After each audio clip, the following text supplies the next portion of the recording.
সময় এবং দূরত্ব।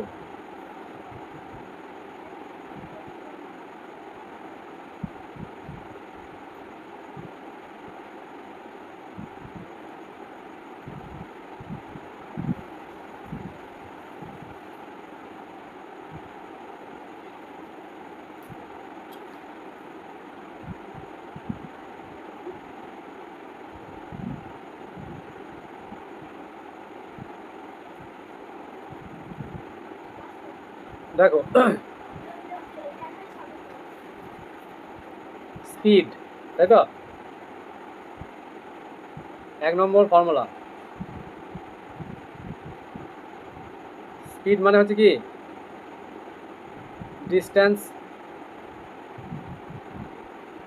By time.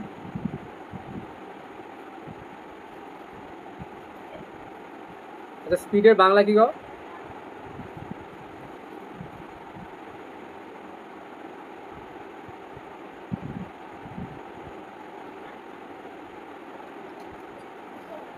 বলো।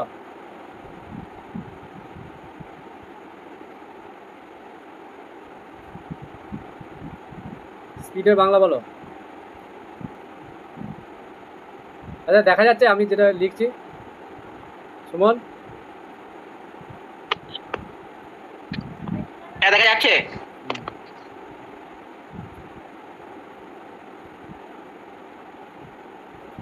গেল কোথায়? স্পিডের বাংলা কিন্তু দ্রুতি। গতিবেগ না, গতিবেগ হচ্ছে ভেলোসিটি। স্পিডের সঙ্গে ভেলোসিটির একটা ডিফারেন্স আছে। এই স্পিড হচ্ছে মানে দ্রুতি, এটা স্কেলার রাশি। আমরা বলি না বাসটা কি প্রচণ্ড বেগে যাচ্ছে বলি, বেগে যাচ্ছে বলি, ওটা ভুল বলি। বাসটা স্পিডে যাচ্ছে। স্পিড দ্রুতি মানে হচ্ছে আমরা দেখি যে বাসগুলো যখন যায় এটা হয়তো রাস্তা,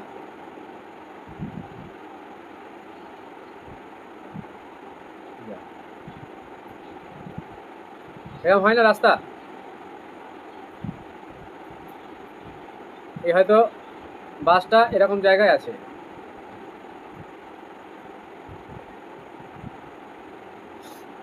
এইদিকে যাচ্ছে, তাহলে ভেক্টর রাশি মানে কি নির্দিষ্ট দিক থাকবে তো। বেগ, বেগ হচ্ছে ভেক্টর রাশি, তাই তো? তাহলে ভেক্টর রাশির কি দিক নির্দিষ্ট মানে অভিমুখ, ঠিক আছে, অভিমুখ নির্দিষ্ট।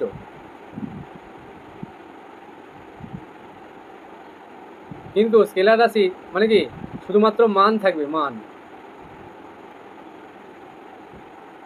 সাউন্ডটা আস্তে আস্তে, এবার ঠিক আছে? তাহলে বাসটা যখন যায় তাহলে দিক কি নির্দিষ্ট থাকে? কারণ এই বরাবর যখন যাচ্ছে এই দিকে অভিমুখ থাকছে, আবার এই যখন ব্যাগটা নিচ্ছে এইদিকে, তারপরে আবার এইদিকে চলে গেল, তাহলে দিক কি নির্দিষ্ট? নির্দিষ্ট নয়, দিকটা নির্দিষ্ট নয়। তার মানে কি বাসের এটা আমরা গতিবেগ বললে ভুল বলা হবে। বাসের এটা বা যে কোনো গাড়ির এটা হবে স্পিড, কারণ যেহেতু এখানে দিকটা নির্দিষ্ট নয়, তাহলে বাস যে স্পিডে যাচ্ছে এইভাবে বলতে হবে যে বাসটি 40 কিলোমিটার কি 60, আমি এটা 100ই করে দিলাম বাসের স্পিড তো, তখন আমরা কি বলবো বাসটি 100 কিলোমিটার পার আওয়ার স্পিডে যাচ্ছে, স্পিড, ঠিক আছে? কখনোই বলবো না বাসটা এত গতিবেগে যাচ্ছে, ওটা ভুল বলা হবে। ফিজিক্সের কথায় ওটা ব্যাখ্যা বললে আমাদের ভুল বলা হবে। তার মানে এইটা হচ্ছে ফর্মুলাটা হচ্ছে স্পিড, ঠিক আছে, মানে দ্রুতি। তাহলে বিষয়টা আমি ক্লিয়ার করলাম। ডিস্টেন্স, দূরত্ব, টি ফর টাইম। টাইমটা আমাদের ঘন্টা, মিনিট, সেকেন্ড এইভাবে দেওয়া থাকে, ঠিক আছে? তাহলে স্পিড কী হয়ে গেল আমাদের বাসের, এটা গতিবেগ বলবো না, স্পিড, যেহেতু এটা স্পিড মানে কি দ্রুতি হচ্ছে স্কেলার রাশি, ঠিক আছে? শুধুমাত্র এর মান থাকবে, দিক ফিক্স নয়। এদিকে একবার, এদিকে একবার, এদিকে একবার, তারপর আবার এদিকে যদি রাস্তা বেঁকে যায় তাহলে আবার এদিকে, এদিকে অভিমুখটা চেঞ্জ হচ্ছে বারবার, তাহলে ফিক্স নয়, নির্দিষ্ট নয়। সেই জন্য বেগ হচ্ছে ভেক্টর রাশি, তার দিকটা কি নির্দিষ্ট হয়, কিন্তু স্পিডটা স্কেলার রাশি এবং এর দিক নির্দিষ্ট নয়, শুধুমাত্র মানটা ফিক্সড থাকে। তাহলে স্পিড সমান কি ডিস্টেন্স বাই টাইম, এটা আমি ক্লিয়ার করে বলে দিলাম, নেক্সট টাইম দেখবে আর সমস্যা হবে না। 2 নম্বর ফর্মুলা এগুলো থেকে আমরা পেয়ে যাই। এরপর যখন আমরা ডিস্টেন্স বার করব, মানে দূরত্ব, তখন কী হয়ে যাবে এইখান থেকে, তাহলে এইটার সঙ্গে মাল্টিপ্লাই করলে কোনাকুনি স্পিড ইন্টু টাইম।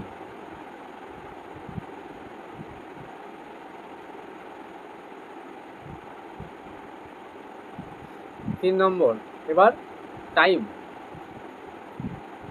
টাইম সমান কি হবে ডিস্টেন্স বাই স্পিড।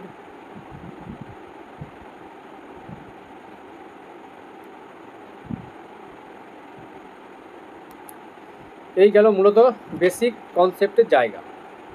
এবার আমাদের আরও অ্যাডভান্স লেভেলে যেতে হবে, যে অঙ্কগুলো করার ক্ষেত্রে আমাদের কীভাবে অ্যাপ্রোচ নিলে খুব তাড়াতাড়ি অঙ্কগুলো করা যাবে, সেটা আমি পরের পেজ থেকে শুরু করছি। এটা রুলস।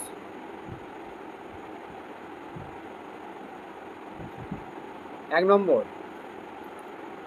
যখন আমাদের স্পিডটা, কী বলছি স্পিডটা, suppose x kilometre per hour বা এইচ আর থাকবে সংক্ষেপে, মানে এটা kilometre per x kilometre per hour, একে আমরা যখন মিটার পার সেকেন্ডে নিয়ে যাব, কী করতে হবে জানো? তাহলে এক্সট্রা হয়তো 10 বলেছে, যে 10 কিলোমিটার পার আওয়ারকে আমাদের মিটার পার সেকেন্ডে নিয়ে গেলে কী করতে হবে? তাহলে কিলোমিটার থেকে কিলোমিটার পার আওয়ার থেকে মিটার পার সেকেন্ডে নিয়ে যেতে গেলে আমাদের 5/18 দিয়ে গুণ করতে হবে। এটা একদম স্ট্যান্ডার্ড, এটা কোনো শর্ট ট্রিক্স নয়। আর উল্টো দিকটা, যদি x মিটার পার সেকেন্ড হয়, এগুলো তো স্পিড, তাহলে এটাকে কিলোমিটার পার আওয়ারে নিয়ে যেতে গেলে আমাদের ঠিক একইভাবে এর উল্টোটা দিয়ে মাল্টিপ্লাই করতে হবে, তাই না? তাহলে এটা 18/5, এটা কিন্তু খুব ইম্পর্টেন্ট। তাহলে আমাদের অনেক ক্যালকুলেশন কম করতে হবে যদি আমরা এটা অ্যাপ্লাই করতে পারি। কারণ কোশ্চেনে দেখা যাবে কিলোমিটার পার আওয়ার দেওয়া আছে, আমাদের মিটার পার সেকেন্ডে অ্যান্সার চাইছি, তখন আমরা এইভাবে করব।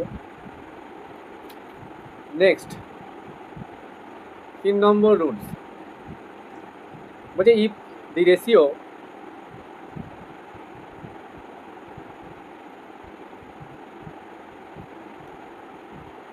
of the speeds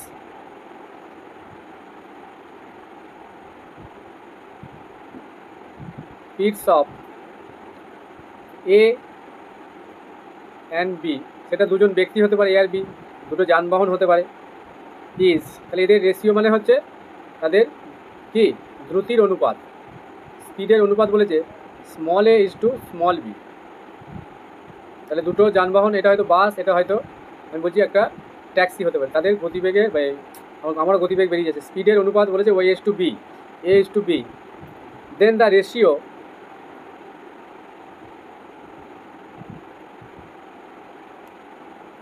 of the time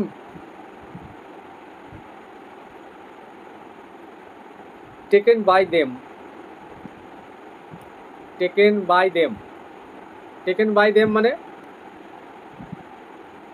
মানে তারা যে সময়টা নিয়েছে, এই যে যানবাহন দুটো টেকেন বাই দেম মানে তাদের দ্বারা যে সময়টা নেওয়া হয়েছে, টু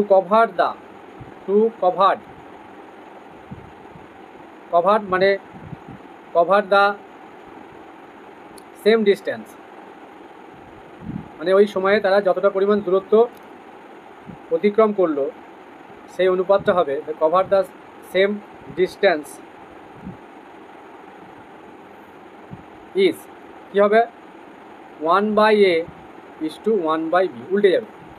তাহলে দ্যাট ইজ, তার মানে তাদের যদি গতিবেগের স্পিডের অনুপাত a ইজ টু b হয়, তাহলে ডিস্টেন্সের অনুপাত কী হবে, এই the ratio of the time, সময়ের অনুপাত কী হবে 1/a, এটা উল্টে যাবে 1/a is to 1/b, that is, দেখো a b দিয়ে যদি মাল্টিপ্লাই করি তাহলে b ইজ টু a হয়ে যাচ্ছে না,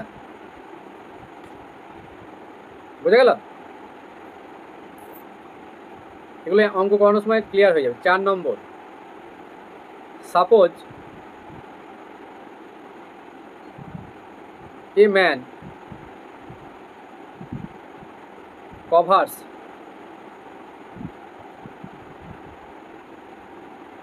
হ্যাঁ শোনো, ক্লাস 5 to 10, 9-10 জন্য SLST, স্কুল লেভেলের এই যে কোনো টপিক থেকে তোমাকে কোশ্চেন ধরতে পারে, সেই জন্য আমি এই সময় এইগুলো পড়িয়ে দিচ্ছি। এবার তোমাকে তুমি যদি বলো না এগুলো আমি জানি, যারা বলবে যে আমি এগুলো পারবো বা জানি, তাদের আমি কোশ্চেন জিজ্ঞাসা করছি, বলতে হবে suppose a man covers a certain distance,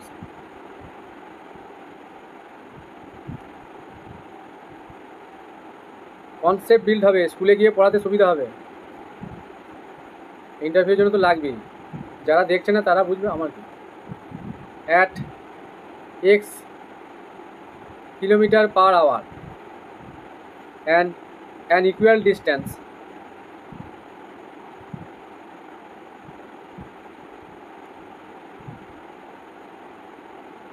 at y kilometre per hour. কেউ যদি নাও দেখে আমার কোনো ব্যাপার নেই, আমাকে আমার কাজ করতে হবে। দেন তুমি ধরো বলবে তুমি কিসে এসছো, বাসে না ট্রেনে, ইন্টারভিউ দিতে গেছো, কোশ্চেন হয়ে গেল সেখান থেকে, আবার কি ঠিক বলছি? আচ্ছা বললো যে তুমি তোমার বাসটার কত ইয়ে ছিল বলো তো, তুমি ঝট করে বললে বাসটার গতিবেগ ছিল 70 কিলোমিটার পার আওয়ার। গতিবেগ, গতিবেগ কেন?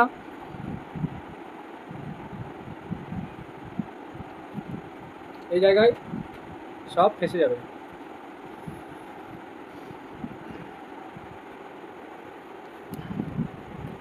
বা তোমাকে বললো যে তুমি এক্সট্রা অর্ডিনারি মানে এক্সট্রা তোমার কারিকুলাম, তুমি ড্রাইভিং জানো, জিজ্ঞেস করলো, তুমি বলে হ্যাঁ আমি স্কুটি চালাতে জানি, তার স্কুটিটা কেমন মাইলেজ দেয়, তখনই কোশ্চেনে ফেসে গেলে বাড়ি এসে পস্তাতে হবে, এই আর কি। তাহলে suppose a man covers a certain distance at x kilometre per hour and equal distance at y kilometre per hour, then the average speed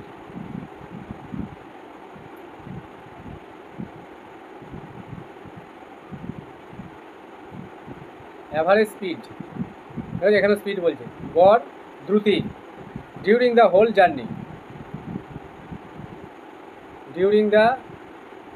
journey, total জার্নিতে যে সময়টা লেগেছে ওই টাইম পিরিয়ড, এখানে ডিউরিং কথাটা ব্যবহার করা হয় যখন অনেকটা টাইম পিরিয়ড ধরে ঘটনা ঘটে, ইংরেজিতে দেখবে এগুলো আছে, ডিউরিং দ্য হোল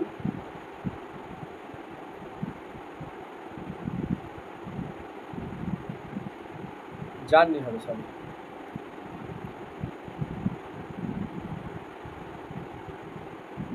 আমার ক্লাসগুলো যদি দেখে যায় কেউ বা করে যায়, স্কুলে গিয়ে তাকে আর কিছু দেখতে হবে না, আরামসে পড়িয়ে দিয়ে চলে আসবে। এইগুলোই আবার চাকরি পাওয়ার পর অনেকে দেখে, আমাদেরই দেখতে হয়েছিল, আমাদের সময় তো এসব ছিল না।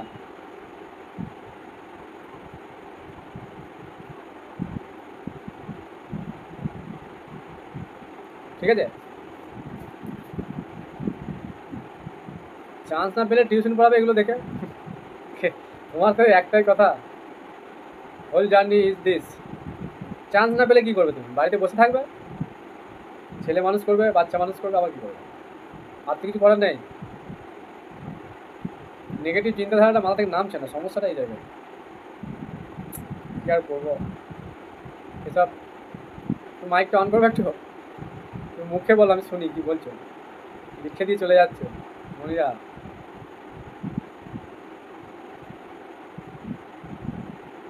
এবার এটাকে যদি আমরা বলতে মিটার পার সেকেন্ডে করবো, তাহলে কি করবো? 5/18 দিয়ে মিটার পার সেকেন্ড ইন্টু করবো। তুমি এত নেগেটিভ মাইন্ডেড কেন বলো তো?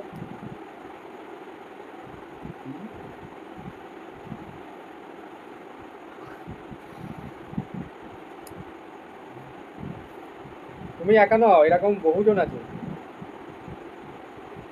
ফিমেলদের কোনো চাপ নেই, আমি তো বারবার বলছি, ক্যান্ডিডেট পাওয়া যাবে না শেষ পর্যন্ত দেখবে।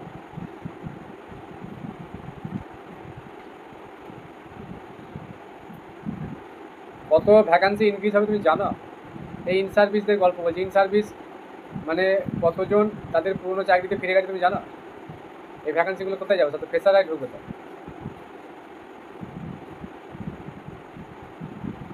কত ইন সার্ভিস চলে গেছে কোনো আইডিয়া আছে? তার মধ্যে ইন সার্ভিস যারা এক্সাম দিয়েছে তারা তো এই চাকরিতে কোনোদিন ঢুকবেই না, নিজের মানে মূল্যবান চাকরি ছেড়ে এরকম এই কেস কাভারি চাকরিতে যাবে বলো? তাহলে এইগুলো ভ্যাকেন্সিগুলো তো থাকবে, ওই ইন সার্ভিস পরীক্ষা দিতে পারে কিন্তু কোনোদিন যাবে না, বুঝলেন? স্যার এমনিতে 22,000 ফেরত যাবে মানে পাবে। তাহলে এরা বুঝছে না। আমি এদের কাছে বেশি করে আরেকটু ইন্টারভিউ নিলে ভালো করতাম, আমি 5 করে নিলে ভালো করতাম, তাহলে বিশ্বাস। না স্যার, কারণ হচ্ছে ওই আপনার কারণ ওই 26,000 যেটা বাতিল হয়েছে ওর মধ্যে সবাই কিন্তু ওই এসএসসি নয়, কারণ ওদের মধ্যে ওই আপনার গ্রুপ সিটিও আছে, গ্রুপ সিটি ধরুন 8,000, এবার ওই 8,000 বাদ দিলে তাহলে 18,000 থাকে, 18,000-এর মধ্যে আবার 5,000 ধরুন মোটামুটি হয়তো কেউ ওই টেন্টেড লিস্টে আছে, কেউ হয়তো ওই কাট অফটা ক্লিয়ার হবে না, এরকমও 5,000 থাকবে, তাহলে মোট 13,000, মোট 22,000 তো ফ্রেশ পাবে। পাবে তো, সায়েন্সে বেশি পাবে, বুঝছে না। মুখে বলেছে সবাই, কতজন ওএমআরে ভুল করেছে জানো? সে আইডিয়া আছে? 5% ওএমআরে ভুল করেছে। এবার এই 5% কারা জানো? যারা ভালো এক্সাম দিয়েছে, মানে গুড এক্সাম, গুড এক্সাম দেওয়ার মধ্যে 5% আবার এই ওএমআরে ভুল করেছে। তারপরে দ্বিগুণ যখন ডাকবে না, ম্যাথের কতগুলো ভ্যাকেন্সি আছে, দ্বিগুণ ডাকবে, বলো বলো। স্যার বলছি আপনার সাউন্ডটা কম আসছে, এই যেমন সুমনের সাউন্ডটা বেশ ভালোই আসছে, আপনার সাউন্ডটা খুব কম আসছে। আসলে আমি মাইক্রোফোনে কথা বলছি কি সেই জন্য বুঝতে পারছি না। এটা বন্ধ হয়ে গেছে আবার দেখি। হ্যাঁ বন্ধ হয়ে গেছিল, এবার ঠিক আছে? সাউন্ড তো ঠিকই আসছে আপনার সাউন্ড তো ঠিকই আসছে আমার কাছে। আসলে ওর বাড়িটা একটু দূরে তো, ওই জন্য হয়তো দেরিতে পারে। ঠিক আছে, বেশ। সাউন্ড একদম শুনতে পাচ্ছ না? খুব কম স্যার, আসছে। এবার জানি না মোবাইলে ফোনের কোনো হচ্ছে তোমার কিনা। সাউন্ডটা বাড়িয়ে নাও না মোবাইল ফোনে। বাড়ানোই আছে স্যার, লাস্ট করা আছে। তাহলে হেডফোন লাগা। হ্যাঁ স্যার। 5G mobile? 5G? হ্যাঁ স্যার। 5G তুমি কোন কোম্পানির মোবাইল গো? Samsung sir. ও ফেলে দাও গা, ও স্যামসাং চলবে না, রিয়েলমি নাও গা, রিয়েলমি। বেশি আসছে। স্যামসাং অচল, মোবাইল অচল হয়ে গেছে স্যামসাং। ও দামে বেশি, কাজে নেই কিছু। ও ব্র্যান্ডে চলে, ব্র্যান্ডে। ঠিক আছে, তাহলে অঙ্ক করা যাক 2-4টে।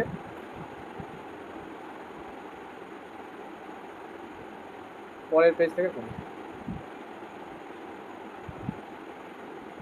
স্কুল লেভেলে কোথা থেকে প্রশ্ন কীভাবে কার কপালে জুটবে বোঝা মুশকিল। আমি ওই জন্য সব জায়গা পড়েই যাচ্ছি, A to Z কনসেপ্ট দিয়ে যাচ্ছি। তাহলে আমি তো নিজে বসে বসে তোমার সঙ্গে গল্প করার থেকে আমি 1 ঘন্টা 1.5 ঘন্টা যদি আমি করলাম ভিডিও সন্ধ্যাবেলায়, প্রচুর অঙ্ক করলাম, বুঝতে পেরেছ? এই গল্প করে করতে গেলে আমার সময় লাগে বেশি। স্যার একটা কোশ্চেন ছিল, বলছি যে ওই রাশিবিজ্ঞান যেটা পড়িয়েছিলেন ওখানে ওই ট্যালি মার্ক বলে 9-এর বইটা দেখলাম, ট্যালি মার্ক বলে একটা জায়গা আছে, ওই বিষয়টা স্যার বুঝতে পারছি না, মানে দাগ কেটে কেটে করেছে, ওইটা কি জিনিস একটু পরে বলে দিলে বুঝতে পারবো ওটা। ট্যালি মার্কটা বলে দিচ্ছি, দেখো। ট্যালি মার্ক হচ্ছে পরিসংখ্যাগুলোকে লেখা। ধরো আমি বলছি যে 6 জন ক্যান্ডিডেট 40 পেয়েছে বা 40 পেয়েছে, এরকম ক্যান্ডিডেট 6 জন বা 6 জনই ধরছি। তারপরে 45 পেয়েছে এরকম ওই ক্যান্ডিডেট আমি বলছি 4 জন। 48 পেয়েছে এরকম ক্যান্ডিডেট 5 জন। হ্যাঁ, তাহলে এগুলো তো পরিসংখ্যা। ট্যালিতে এই আই মানে হচ্ছে, আই নয়, একটা দাগ দেবে এরকম লম্ব, এরকম দাগ দেবে, এটা মানে 1 হলো, এটা মানে 2, 3, 4 হচ্ছে কীভাবে, এইভাবে পরপর 4টে দাগ হলে এরকম ম্যাক্সিমাম 4 জন্য, তাহলে এটা ট্যালি মার্ক হবে এইভাবে, হলো। যখনই তুমি তাহলে এটা ম্যাক্সিমাম 4 পর্যন্ত এইভাবে লেখা যাবে, 1, 2, 3, 4 করে। হ্যাঁ, যখনই 5 লিখবে তখন এরপরে আর দাগ দেওয়া যাবে না। 1, 2, 3, 4 হলো, এই বরাবর টেনে দেবে, এটা 5 বোঝায়। আবার 6 যখন লিখবে তাহলে এই দেখো 5 হয়েছে, 1, 2, 3, 4, 5, তারপরে একটা দাগ, 6 হলো। 7 যখন লিখবে তাহলে 5 তো হয়ে গেছে, 6, 7, বুঝতে পারলে? 8 যখন লিখবে এই তো 5, 6, 7, 8 হলো। আবার 9 যখন লিখবে ট্যালি মার্কে, 1, 2, 3, 4, 5, 6, 7, 8, 9। আবার যখন 10 লিখবে 2, 3, 4, 5, এই, বুঝতে পেরেছো? এটা 5 হলো, তাহলে আবার এরকম 5 দিতে হবে। স্যার এই যে 4টে পর কেটে দিচ্ছেন, মানে ওইটাও তো একটা গুনছি, তাহলে এইরকম রুলসটা কি? এটাই মানে এরকম প্রশ্ন আসতেই পারে যে হ্যাঁ, তো ট্যালি মার্ক মানে চারে দেখেছো ওই রকম ধরনেরই একটা সিস্টেম। এই 6 এবার পরিসংখ্যা যখন অনেক বেশি হয়ে যাবে ট্যালি মার্ক চলবে না, ওই জন্য এগুলো নিচু ক্লাসে শেখানো হয়। পরিসংখ্যাগুলোকে নির্দিষ্ট করে একটা বোঝানোর জন্য এটা করা হয়, বুঝতে পেরেছো? আচ্ছা, নাহলে এই জায়গাটা আমি যখন পড়াবো আবার ডিটেলসে বলবো। হ্যাঁ, চল, এটার মুছছি না, এটা পরের পেজে চলে যাবে।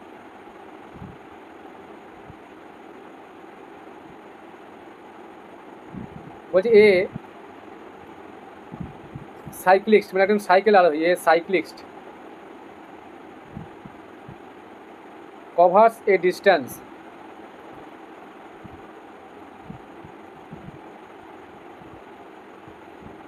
of স্টুডেন্ট অন, মানে কমে গেল এই লাইভ ক্লাসে 700 মিটার ইন, সব টিউশনিতে ব্যস্ত, 2 মিনিট। হ্যাঁ স্যার অনেকেই কমে গেছে। হ্যাঁ, আমিও তো কমিয়ে দেবো তো আবার আজকে, 2 মিনিট 30 সেকেন্ড। এবার সবাই টিউশনি পড়ায়, কি আর বলবো। স্যার যখন এসএলএসটি পড়তাম তখন 25 জন করতো ক্লাস, হ্যাঁ, তখন আর তো এখন তো ছুটি খুবই নিয়েছিল, কম। ছুটি নিয়েছিল গো।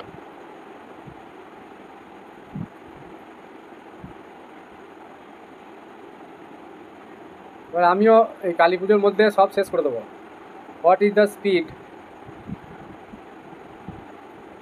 ইন কিলোমিটার, আর যা ক্লাস দেওয়া হয়েছে গ্র্যাজুয়েশন লেভেলে ওইগুলো দেখে শেষ করতে পারছে না। ওরা এবার হয়তো লাইভে আসতে পারছে না, অন্য সময় দেখছে হয়তো ক্লাসগুলো, এই হচ্ছে ব্যাপার। লাইভে দেখে নেওয়াটাই ভালো, ওই পরে আর হয় না, সময় পাওয়া যায় না, ও গাওড়া হয়ে যায়। আর আমার তো ক্লাস তো আপনি দেখতে পাচ্ছ, তুমি একদিন মিস করলেই তোমার লোড মানে চেপে গেল। তারপরে আর একটা নতুন চ্যানেল খোলা হয়েছে, ওই চ্যানেলে বহু ভিডিও দেওয়া হচ্ছে, বুঝলে, টুকটাক টুকটাক করে ওইগুলো যা যা লাগবে ওইখান থেকে লিঙ্কটা শেয়ার করে দেবো। ওগুলো এই স্কুলের জন্যই বানানো হচ্ছে, কোনো কিছু বাদ রাখবো না। এই 5 to 10, 11, 12 গ্র্যাজুয়েশন তো হয়ে গেছে, এইভাবে চলবে, সব করে দিয়ে চলে যাবো। বেশ, বলো, একজন সাইকেল আরোহী 750 মিটার দূরত্ব অতিক্রম করেছে কত সময়ে?